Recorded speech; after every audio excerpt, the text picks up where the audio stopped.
வணக்கம். இந்த விஜய் பாஜக அரசு ஆட்சிக்கு ஒரு 3 வாரம் ஆச்சு. ஒரு 2 வாரமாக பார்த்தீங்கன்னா தமிழ்நாடு முழுவதும் அசாதாரண சூழ்நிலை ஏற்பட்டிருக்கு. சம்பவம் 1,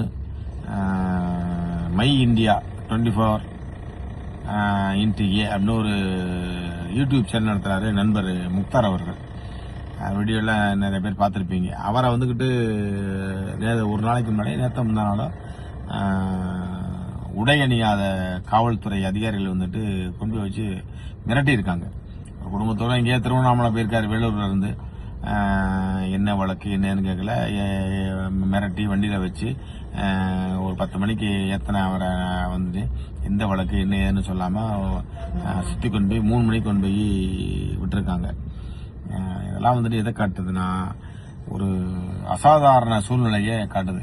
ஒரு ஊடகவியலாளரை அவரை கொண்டு போய் இரவுல கொண்டு போய் வச்சு மிரட்டணும் என்ன அவசியம் இருக்கு? அவர் ஏதாவது தப்பு பண்ணியிருந்தாரு, வேற ஏதாவது வித்தியாசமா பேசியிருந்தாருன்னா நீங்க வழக்கு போடுங்க. அதை விட்டுட்டு ஏன் மிரட்டி பாக்குறீங்க? நீங்க அடுத்த 2 நாளைக்கு முன்னால பாத்தீங்கன்னா மக சார்பா சனாதன எதிர்ப்பு கூட்டம் நடத்திருக்காங்க தோழர் கோவன் அவர்கள் தலைமையில. அந்த கூட்டத்தில் பிஜேபி கும்பலை ஏவி விட்டு இந்த RSS காவல்துறையா இருக்கட்டும் அல்லது அரசா இருக்கட்டும் பிரச்சனை பண்ற மாதிரி ஒரு பெரிய கலவரம் வர்ற மாதிரி ஒரு நிகழ்ச்சியை ஏற்பாடு பண்ணி அந்த தோழர்களை வண்டியில் ஏற்றி கைது பண்ணி கொண்டு வச்சிருக்காங்க. அடுத்த சம்பவம் 3, அது 2 சம்பவம் நான் சொன்னதை அடுத்து அடுத்த 3வது சம்பவம் ராமநாதபுரத்தில் ஒரு 3 கோரிக்கைக்கு நாங்கள் ஒரு திருமண கூடத்துக்கு எழுதி கொடுத்தோம். EVM மிஷனை கண்டிச்சு, அடுத்து ஏன் சனாதனத்தை எதிர்க்க வேண்டும், அடுத்து BMC திட்டத்தை தமிழ்நாடு ஏற்காதுன்னு. இதுல என்ன பிரச்சனை? காவல்துறைக்கும் இந்த அரசுக்கும் உடனடியா எங்களை கூட்டம் நடத்த விடாம ஒரு அறிக்கை கொடுத்திருக்காங்க. திருப்பி நாங்கள் நடத்தாமலாம் விடமாட்டோம்.